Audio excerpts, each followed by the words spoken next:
বা মুর্শিদা ওয়ালিজা।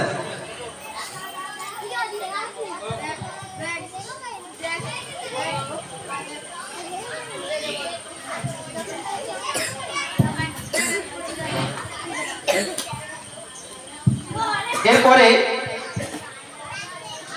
সাদ, জারিক, ফুয়াদ ও নেহান তোমরা রেডি থাকবে।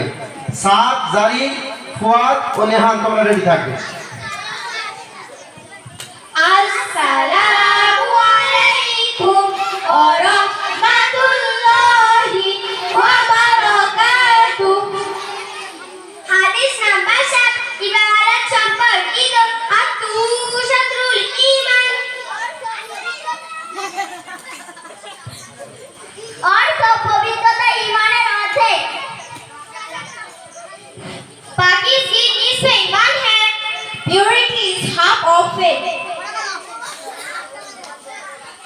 হাদিস নাম্বার 8, লেনদেন সম্পর্কিত মানিতা বানু বাদান ফালাইসা মিন্না।